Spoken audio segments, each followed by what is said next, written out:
Cosmo view நேயர்கள் அனைவருக்கும் வணக்கம். இன்னைக்கு நம்ம கூட ராஜநாடி கா பார்த்திபன் அவர்கள் இருக்காரு.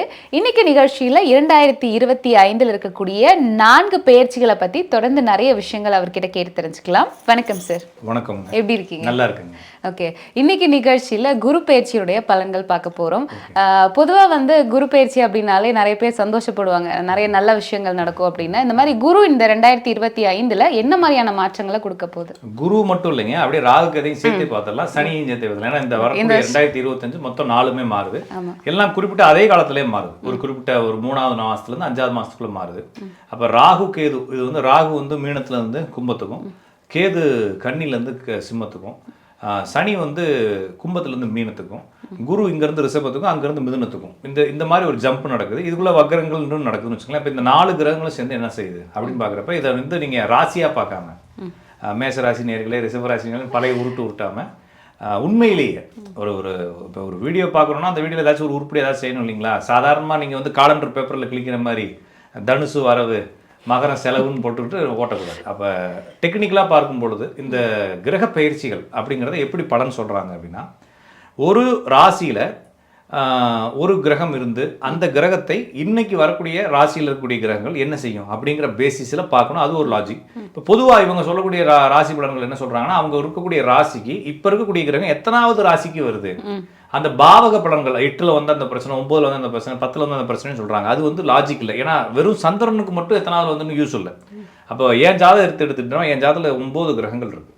அந்த 2 ராகுக்கு எது விட்டுட்டாங்க கூட 7 கிரகங்கள் இருக்குது. அந்த 7 கிரகங்களையும் இந்த வரக்கூடிய கிரகம், கோச்சார கிரகம், பயிற்சி கிரகம், இந்த 7ஐயும் எப்படி ஆக்டிவேட் பண்ணுது அப்படிங்கிற அடிப்படையில் தான் உங்களுக்கு நல்லது கெட்டது நடக்கும். சரிங்களா? அப்போ வெறுமனே லக்னத்தில் இருந்தோ ராசியில இருந்தோ 8வது கட்டத்துக்கு குரு போயிட்டாருன்றதுக்காக மொத்தத்துக்கு ஒரு உருட்டாமல் நீட்டாக சொல்லலாம். அப்போ நீங்கள் செய்ய வேண்டியது உங்கள் ஜாதகத்தை எடுத்து வச்சுக்கணும் நேயர்கள். அப்போ நேயர்கள் ஜாதகத்தை எடுத்து வச்சுட்டு அந்த கட்டங்களுடைய பெயர்கள் நான் சொல்கிறேன். அந்த கட்டங்களுடைய பெயர்களை நான் சொல்லும்போது அந்த கட்டங்களுக்கு என்ன பேர், எந்த கட்டம்னு தெரிஞ்சுக்கிறதுக்கு கூகுளில் போயிட்டு ராசிகள் பேர்னு சொல்லி டவுன்லோட் பண்ணிக்க வேண்டியது இமேஜை. அப்போ இந்த கட்டம் பேர் மேசம், இந்த கட்டம் பேர் ரிஷபம், இந்த கட்டம் பேர் மிதுனம், இந்த கட்டம் பேர் கடகம்னு சொல்லி நீங்கள் தெரிஞ்சு வச்சுக்கணும். இல்லைன்னா ஒரு பேப்பரில் எழுதி வச்சுக்கிட்டு உங்கள் ஜாதகத்தை எடுத்து வச்சுட்டு எந்தெந்த கட்டங்களில் என்னென்ன கிரகங்கள் இருக்குன்றதை தெரிஞ்சுக்கங்க. அப்போ இப்போ இருக்கக்கூடிய சனி கும்பத்துலேருந்து மீனத்துக்கு போகுது. அப்போ சனி மீன ராசியை இயக்க போகிறது. மீனத்திலேருந்து 5வது கட்டத்தில் இருக்கக்கூடிய கடகத்தை இயக்க போகிறது. மீனத்திலேருந்து 7 இருக்கக்கூடிய கன்னியை இயக்க போகிறது. மீனத்திலேருந்து 9 விருச்சத்தை இயக்க போகிறது. 3-11 மாதிரி மீனத்திலேருந்து 3வது கட்டமான ரிஷபம், 11 மகரம். அப்போ மீனம், ரிஷபம், கடகம், கன்னி, விருச்சகம், மகரம், இந்த 6 ராசிகளையும் இப்போ இருக்கக்கூடிய சனி இயக்க போகிறது. அப்போ இந்த சனி நீங்கள் நினைச்ச ஆரம்பத்திலே கேட்குறது மாதிரி ஏதோ குருன்னா நல்லது செய்வார், சனினா கெட்டது செய்வார்னு ஒரு நம்பிக்கை இருக்கு. அப்படிலாம் கிடையாது. இதை நீங்கள் கோச்சார கிரகங்கள் என்பது போஸ்ட்மேன் மாதிரி, ஒரு டெலிவரி பாய் மாதிரி. நீங்கள் தயிர் சாதம் ஆர்டர் பண்ணிவிட்டு போஸ்ட்மேன் வருவார், குமார் டெலிவரி வந்தால் பிரியாணி எடுத்துகிட்டு வருவார், சுரேஷ் டெலிவரி வந்தால் புரோட்டா எடுத்துகிட்டு வருவார்னு சொல்லுவாங்க. நீங்கள் என்ன ஆர்டர் பண்ணிக்கோ அதானே வரும். அப்போ டெலிவரி மேன்ஸ் தான் இந்த டிரான்சிட் பிளானட் கோச்சார கிரகங்கள். அப்போ உங்கள் ஜாதகத்தில் என்ன இருக்கோ அதுதான் நடக்க போகுது. ஆனா இப்ப இந்த சனின்னு சொல்லும் போதெல்லாம் தாக்கம் ரொம்ப ஜாஸ்தியா இருக்கு. ஏன்னா சனி பயிற்சி அப்படிங்கும் போது ரொம்ப ஒரு பயம் தான் எல்லாருக்குமே. இல்லை அது என்னன்னாங்க, சனியை அசுபர் அப்படின்ற நம்பிக்கை ஜோசியத்தில் இருக்குது. அசுபர்னா என்னன்னா பிரதிபலிப்பு கோணங்கள் கம்மியானவர்னு அர்த்தம். என்னன்னாங்க, ஜோதிட சாஸ்திரம் அப்படிங்கிறது கண்களால். இப்போ நீங்கள் உங்கள்கிட்ட நான் ஒரு பிறந்த தேதி கொடுத்தோம்னா நீங்கள் ஜாதகங்களை சொன்னால் எழுதிடலாம். ஏன்னா இப்போ உங்களுக்கு கூகுளில் போட்டு பெர்த் சார்ட் கிரியேட்டர்னு போட்டுடலாம். இதே ஒரு 25 வருஷத்துக்கு முன்னால் உங்கள்கிட்ட நான் பிறந்த தேதி கொடுத்தா கொஞ்சம் முயற்சி எடுத்தான், ஒரு 4 நாள் மெனக்கட்டா எப்படியாச்சும் கண்டுபிடிச்சு எழுதிடலாம். போய் கடைகளில் போய் பஞ்சாங்கத்தை வாங்குறது, ஜாதகம் எப்படி எழுதுதுன்னு ஒரு புக்கை வாங்குறது, புரட்டினீங்கன்னா எழுதிடலாம். இதே ஒரு 150 வருஷத்துக்கு முன்னால் போனீங்கன்னா நீங்கள் தலைவர்னா கூட எழுத முடியாது. காரணம் என்னன்னா, அப்போ பஞ்சாங்கங்கள் கிடையாது, சிஸ்டம் கிடையாது. அப்போ உங்கள்கிட்ட ஒரு பிறந்த தேதி கொடுத்தோம்னா உங்களுக்கு டேட்டாஸும் நீங்களே ரெடி பண்ணதாக இருக்கணும். அப்போ டெய்லி வானத்தை பார்த்து எந்த ராசியில் என்ன கிரகங்கள் இருக்குன்னு அவங்களாவே எழுதுவாங்க. ஓகேங்களா? தோராயமாக எழுதிக்கிட்டே வருவாங்க. அப்போ கிரகங்களை கண்களால் பார்த்து தான் எழுதுனாங்க ஒரு காலத்தில். சரிங்களா? அது பெரிய பெரிய சமஸ்தானங்களில் தான் இந்த பஞ்சாங்க கணிதங்கள், கணனம், பஞ்சாங்க கணனம்னு ஒரு புத்தகம் இருக்கும். அந்த புத்தகங்களில் வெறும் வாக்கிய பாடல்களாக இருக்கும். இதெல்லாம் சமஸ்தானங்கள்லேயும் அரசவையிலையும் உட்காந்து தான் கணிப்பாங்க, லாஜிக் எழுதுவாங்க. இது பப்ளிக்குலாம் வராது, அரசர்கள் அவங்களுடைய குடும்பம். அப்போ பொது ஜனத்தில் இருக்கிறவன் என்ன செய்வான்னா, ஒரு ஜோசியக்காரன்றவன் அவன் என்ன செய்வான்னா, டெய்லி வானத்தை பார்த்து இந்த இடத்துல வெள்ளி முளைக்குது, வெள்ளியிலேருந்து இத்தனை டிகிரியில் இத்தனை மணி நேரத்தில் இத்தனை நாளிகை கழிச்சு நான் அந்த இடத்துல ஒரு கிரகத்தை பார்த்தேன், அது சனி புதன் அப்படின்ற. அதனால தான் ஒன்று கிடைச்சாலும் புதன் கிடைக்காதுன்றது புதன் எப்பவுமே சூரியனுக்கு பக்கத்துலேயே இருக்கும். ஒரு சூரியன் வரும்போதே புதன் வெளியே வந்துடுறதுனால பகல்லே வரதுனால புதன் தெரியாது. சூரியன் மறையிறதுக்கு முன்னாலே புதன் மறைஞ்சதுனால அப்ப சில நாட்கள்ல மட்டும் புதனை ரொம்ப காலையில ஒரு 3-3:30 எந்திரிச்சோம்னா புதன் ஒரு 10 நிமிஷம் வந்து சரக்குன்னு கீழே போயிடும். சரிங்களா? அப்ப இந்த மாதிரி கண்களால் பார்த்து அவங்க நோட் பண்ணி என்ன செய்வாங்கன்னா நம்மளுக்கு பலன் சொல்லுவாங்க. ஓகே, இப்போ அந்த காலத்துல அப்படி பார்த்ததுக்கும் இப்போ நம்ம கம்ப்யூட்டரைஸ்ட் ஆயிடுச்சு. சோ இதுக்கு என்ன சார் வித்தியாசம்? அக்யூரஸியா பார்க்கலாம், அவ்வளவுதான். இப்போ எதுக்கு சொல்ல வந்தேன்னா, அப்ப சனின்ற கிரகம் வந்து ரொம்ப சின்னதா தெரியுங்க. அது நட்சத்திரமா சனி கிரகமானு சொல்லி கண்டுபிடிக்கிறதுக்கு பயிற்சிக்கணும். அதனால இந்த மாதிரி கஷ்டப்பட்டு கண்டுபிடிக்கிறது எல்லாத்தையும் அசுபர்னு சொன்னாங்க. ஓகேங்களா? சுக்கிரன் பார்த்தீங்கன்னா எப்போ பார்த்தாலும் தெரியும். சுக்கிரன், குரு இதெல்லாம் பார்த்தீங்கன்னா பிரைட்டாக தெரியக்கூடிய கிரகங்கள். பிரைட்டாக தெரியக்கூடிய கிரகங்களை சுபர்னும், பிரைட்னஸ் இல்லாத கண்டுபிடிக்கிறதுக்கு ரொம்ப கஷ்டமான கிரகங்களை அசுபர்னு சொன்னாங்க. அதனால தான் சூரியனுடன் சேர்ந்த புதன் அசுபர், சூரியனுடன் வந்து தனித்த புதன் வந்து சுபர்னு சொல்றாங்க. தனித்த புதன் நம்ம பார்த்துடலாம் காலத்துல. சூரியனுடன் ஒரே ராசியில் சேர்ந்த கிரகத்தை நீங்க என்ன கஷ்டப்பட்டாலும் புதனை பார்க்க முடியாது. அதனால வந்து இந்த சுபர் அசுபர்ன்றது வந்து ஒரு ஜோசியர் கண்டுபிடிப்பதற்காக கஷ்டத்தையும் நஷ்டத்தையும் ஏற்படுத்தி தவிர இதை வந்து ஜோசியக்காரங்க தெரியாம என்ன பண்ணாங்க, ஜாதகருக்கு கஷ்டம்னு சொல்லிட்டாங்க. அப்ப கிரகங்கள் எல்லாமே சுபரும் அசுபரும் தான், இரண்டையும் சேர்த்தானே செய்ய போகுது. இப்ப கிரகங்கள் என்பது உங்களுடைய பலன்களை சொல்லுவோம், அவ்வளவுதானே தவிர அசுபர் சுபர்கள் கிடையாது. பொதுவாக ஒரு மனிதனுடைய வாழ்க்கையை பற்றி புரிந்து கொள்வதற்கு இப்ப நான் டெய்லி பைக் ஓட்டுறேன் அப்படின்னா நான் எனக்கு அதை பத்தி முக்கியத்துவம் இல்லை. நான் ஒரே ஒரு நாள் ஃபிளைட் ஓட்டினேன்றது முக்கியத்துவம். அதே மாதிரி என்னுடைய வாழ்க்கையில டெய்லி மாற்றங்கள் நடக்குது, அது முக்கியம் இல்லை. என்னைக்காச்சும் ஒரு நாள் மாறுவது தான். என்னுடைய வாழ்க்கையில கல்யாணம் எத்தனை நாள் நடக்குது அப்படின்னா டெய்லி கல்யாணம் நடக்கல, வாழ்க்கையில் என்னைக்கோ ஒரு நாள். அப்போ என்னுடைய ஒரு குறிப்பிட்ட வயதுகளில் குறிப்பிட்ட கால இடைவெளியில் ரொம்ப முக்கியமான நிகழ்வு, ஒரு தடவை நடக்கக்கூடிய நிகழ்வுகளை தெரிஞ்சுக்கிறதுக்கு நம்ம என்னைக்காச்சும் ஒரு நாள் நகரக்கூடிய கிரகங்களை நம்ம பின்னால் தொடரும். அப்போ ஒரு சனி ஒரு இடத்துல இருந்து ஆரம்பிச்சு சுற்றி அதே இடத்த அடையிறதுக்கு 30 ஆண்டுகள் ஆகும். அப்போ என்னுடைய லைஃப் 30 வருஷம் ஒரு சுழற்சிங்கிறது வந்து ஒரு பெரிய, என்னுடைய லைஃப்ல ஆரம்பிச்சு எங்கேயோ போய் நிற்கிறேன், அடுத்த 30 வருஷம் இன்னொரு லைஃப் ஆரம்பிக்கிறேன். இப்போ இது சனிங்கிறது வந்து என்னுடைய வாழ்க்கையில் நடக்கக்கூடிய மிக முக்கியமான மாற்றங்களை குறிப்பிடக்கூடியது. சூரியன் வந்து வருஷம் வருஷம் சுத்தம். அப்போ வருஷம் வருஷம் நான் இப்படி இருப்பேன் அப்படி இருப்பேன் இப்படி இருப்பேன் இப்படி இருப்பேன்னு சொல்லாமே தவிர நான் வந்து முக்கியமான நிகழ்ச்சி, எனக்கு கல்யாணம் நடந்துச்சு அப்படின்றது முக்கியமான நிகழ்ச்சி இல்லைங்களா? என் பொண்டாட்டியோட சண்டை போட்டேங்கிறது மாசம் மாசம் நடக்கிறது, அதை வேற கிரகங்கள் குறிக்கலாம். எனக்கு கல்யாணம் நடந்துச்சு, எனக்கு வேலை கிடைச்சிச்சு, எனக்கு குழந்தை பிறந்துச்சு, நான் வீடு கட்டினேன் அப்படின்னு சொல்லி எதெல்லாம் நம்ம வாழ்க்கையில ரொம்ப தேடி பிடிச்சு நடக்குதோ அதெல்லாம் வந்து கிரகங்கள் ரெவது மெதுவாக. அப்போ சனியை தான் நம்ம பிடிக்கிறோம். அப்போ சனி தான் சென்று கொண்டுள்ள இடத்திலிருந்து 1, 5, 7, 9, 3, 11ஆம் ராசிகளை தூண்டும். அதன் அடிப்படையில் நான் சொன்ன மீனம், ரிஷபம், கடகம், கன்னி, விருச்சகம், மகரம் இந்த 6 ராசிகளில் உங்கள் ஜாதகத்தில் என்ன கிரகம் இருக்கிறதோ அதை ஒரு பேப்பரில் எழுதிக்கங்க. இந்த ராசிகளில் சூரியன் இருந்தா இந்த சனி சூரியனை தூண்டி உங்களுக்கு புதுசாக ஒரு வேலையை கொடுக்க போகுது. ரொம்ப வருஷமா போராடி ஒரு பிசினஸ் ஆரம்பிக்கணும்னு நினைச்சிட்டு இருப்பீங்களா, இப்போ ஆரம்பிப்பீங்க. அதை ரொம்ப நாள் எக்ஸ்பேண்ட் பண்ணணும்னு நினைச்சிட்டு இருப்பீங்க, உங்களுடைய பிசினஸை விரிவுபடுத்தணும்னு நினைச்சிருப்பீங்க, மாற்றணும்னு நினைச்சிருப்பீங்க. அந்த விஷயங்கள்லாம் இப்போ நடக்கும். நிறைய குடும்பங்கள் குழந்தை பிறப்புக்காக போராடிக்கிட்டு இருந்திருப்பாங்க, அதெல்லாம் இப்போ நடக்கும். புதிய பொறுப்புகளுக்காக ரொம்ப நாளாக ப்ரமோஷன் வரல சார், 7 வருஷம் ஆச்சு அப்படின்னு சொல்றவங்களுக்கு இப்போ ப்ரமோஷன் கிடைக்கும். நிறுவனங்களில் புதிய பொறுப்புகள் கிடைக்கும்.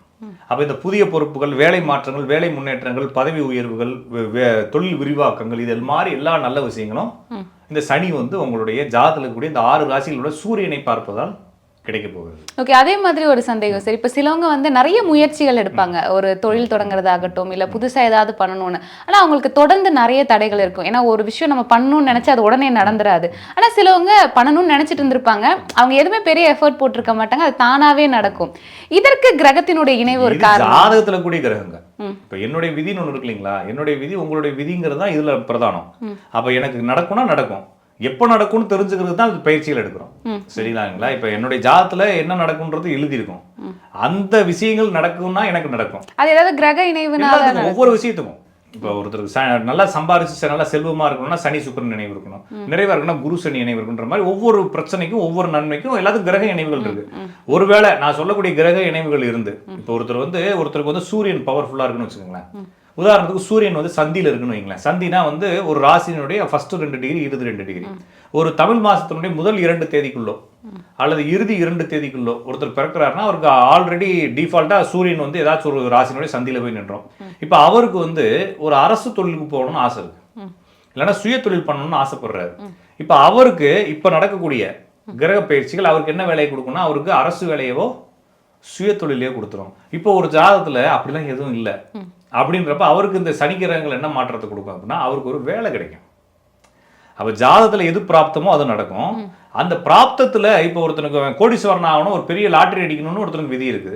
இன்னொருத்தனுக்கு ஏதோ ஒரு வீட்டில் இருக்கக்கூடிய பழைய அண்டா வித்து காசு வரணும்னு விதி இருக்குன்னா 2 பேருக்கும் சுக்கிரனை தான் சனி தூண்டும். அப்ப இவனுடைய கெப்பாசிட்டிக்கு இந்த அண்டாவை வித்து 200 அண்டாவை 250 ரூபாய்க்கு ஒருத்தன் வாங்குவான்.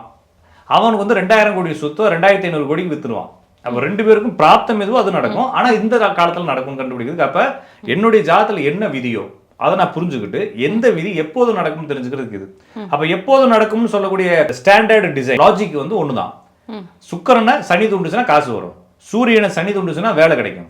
எனக்கு என்ன வேலை கிடைக்கும், என்ன மாதிரி போவேன், என்ன அடிமை தொழில் போன்றது என்னுடைய ஜாதகத்தினுடைய டிசைன். அப்ப இந்த ராசிகள் நான் சொன்ன 6 ராசிகள்ல சந்திரன் இருந்தா ரொம்ப நாளா ஃபாரின் ட்ரை பண்ணிட்டு இருப்பார் இல்லைங்களா, அவருக்கு ஃபாரின் வேலை கிடைக்கும். ஃபாரின் போகாதவங்களுக்கு வேலை கிடைக்காது, ஃபாரின் போக மாட்டதில்ல. அவங்களுக்கு ட்ரை பண்ணிட்டு இருக்கவருக்கு அந்த பிராப்தம் இருக்கோ போவாங்க.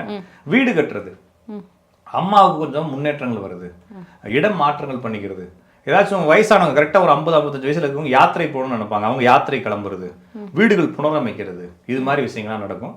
நிறைய பேருக்கு வந்து ஹோட்டல் ஆரம்பிக்கலாம் அப்படின்னு நினைச்சிருப்பாங்க. அப்புறம் மன அழுத்தங்கள் இருந்திருக்கும், அதுக்கான ரெமிடிஸ் எல்லாம் கிடைக்கும். அப்ப இந்த மாதிரி சந்திரன் இருக்கும்போது நடக்கும். இந்த ராசிகளை நான் சொன்ன 6 ராசிகளில் புதன் இருந்தால் அவங்களுக்கு வந்து சொத்துக்கள் வாங்குறதுக்கான யோகங்கள். பெண் குழந்தையோ சகோதரியோ இருந்தா அவங்களுடைய உடல் நலத்துல தேர்வுகள், அதே மாதிரி அவங்களுடைய படிப்புகள்ல நல்ல ஒரு முன்னேற்றங்கள் கிடைக்கும். ஜாதகர் வந்து சின்ன வயசுக்காரர் இருக்காரு, நம்ம பேசி இருக்கும்போது அவருக்கு வந்து படிப்புல கவனம் இருந்திருக்காரு, திடீர்னு அவர் படிக்கலத ரொம்ப ஆர்வமாய் படிக்க ஆரம்பிச்சிருவாரு. லவ் பண்றவங்களுக்கு பிரேக்கப் ஆகுறது, இது மாதிரி விஷயங்கள்லாம் இருந்திருக்கும். திடீர்னு ஒரு பேட்சப் ஆயிரும், திடீர்னு ஒட்டிக்குவாங்க. புதுசா ப்ரப்போஸ் பண்ணிருப்பாரு, இத்தனை நாள் அந்த பிள்ளை முறைச்சுக்கிட்டு இருந்திருக்கும், திடீர்னு அந்த பிள்ளை வந்து சரின்னு சொல்லி பேச ஆரம்பிக்கும். அப்ப லவ்வர்கள் சேர்றது, லவ் ஆரம்பிக்கிறது, இந்த மாதிரி விஷயங்கள் நடக்கும். கல்வி மேல ஆர்வங்கள் வரும், புதிய சொத்துக்கள் வாங்குறது, பழைய சண்டையில இருந்த கூடிய சொத்துக்கள் எல்லாமே முடிவாகி வந்து சேர்ந்து, இந்த மாதிரி விஷயங்கள் நடக்கும். இந்த 6 ராசிகள் சுக்கிரன் இருந்தா ரொம்ப நாள் எதிர்பார்க்கக்கூடிய பணம், ரொம்ப நாள் எதிர்பார்க்கக்கூடிய லோனு, கல்யாணமே ஆகாம 90s கிட்ஸ்ன்ற போன வருஷம் பேர் வாங்கினவங்களும் இந்த வருஷம் கல்யாணம் நடக்கும் அப்படின்ற மாதிரி எடுத்துக்கணும். அப்ப இந்த சுக்கிரனை தொடுவதால் கொஞ்சம் சந்தோஷமா இருக்கிறதுக்கான, கொஞ்சம் ஹாப்பியா காசு பணம் வாங்குறது, வீடு வாகனங்கள் வாங்குறது, வண்டி வாகனங்கள் வாங்குறது, ஜாலியா சுற்றுறது, இந்த மாதிரி ஒரு குதூகலமான ஒரு காலமாக இந்த காலம் இருக்கும். இந்த ராசிகளில் செவ்வாய் இருந்தா ரொம்ப நாள் இழுத்துக்கிட்டு இருந்த பிரச்சனைகள்லாம் நண்பர்கள் மூலமா முடிய வரும்.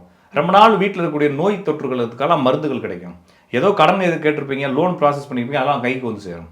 அப்போ நண்பர்களால் பார்ட்னர்ஷிப்பால் உதவிகள், பார்ட்னர்ஷிப்பை கட் பண்ணிட்டு வெளியேறி புதுசாக ஒரு தொழில் ஆரம்பிக்கிறது, இந்த மாதிரி விஷயங்கள்லாம் நடக்கும். நான் சொன்ன இந்த 6 ராசிகளில் குரு இருந்தா ரொம்ப நாள் ப்ராசஸ் பண்ணிக்கிட்டு இருக்கக்கூடிய இடமாற்றங்கள், ஒரு பதவி உயர்வு, ஒரு நிறுவனத்திலிருந்து இன்னொரு பெரிய தாய் நிறுவனத்துக்கு மாறுறது, இது மாதிரி விஷயங்கள்.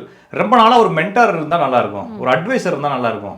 நிறைய பேர் தொழில் பண்ணவே முடியாது, யாராச்சும் ஒரு ஆள் சொல்லி கொடுத்தா நல்லா இருக்கும்னு நினைப்பாங்க. திடீர்னு ஒரு ஆள் வந்து யாராச்சும் ஒருத்தர் வேலைக்கு வந்தவொடனே ஒரு வாத்தியாரா மாறிடுவான்ற மாதிரி இந்த ஜாதகருக்கு ஒரு வழிகாட்டி கிடைப்பார் அப்படின்றதுக்கு ரொம்ப நாள் பட்ட அவமானங்களுக்கு ஒரு விடிவு காலங்கள் கிடைக்கும் அப்படின்றது சொல்லலாம். அப்ப இந்த ராசியில ராகுக்கு எது இருந்தா இப்ப எப்படி கஷ்டப்பட்டுக்கிறீங்களோ அந்த கஷ்டத்தை வந்து கொஞ்சம் கொஞ்சம் விடிவு காலம் கிடைக்கிறதுக்கு இந்த சனி உதவும்.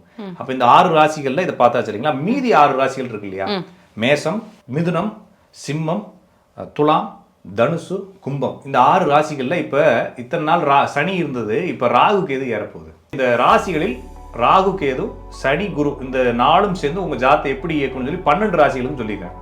ராசிகள்னா நீங்க மேசராசி நேர்களை பார்க்காம உங்க ஜாதகத்தை எடுத்து வச்சுட்டு என்னென்ன கிரகங்கள் சார் நீங்க சொன்னதுல நல்லதுல ஒரு 4 கிரகம் இருக்கு, கெட்டதுல ஒரு 4 கிரகம் இருக்குன்னா 2யும் செய்யும்.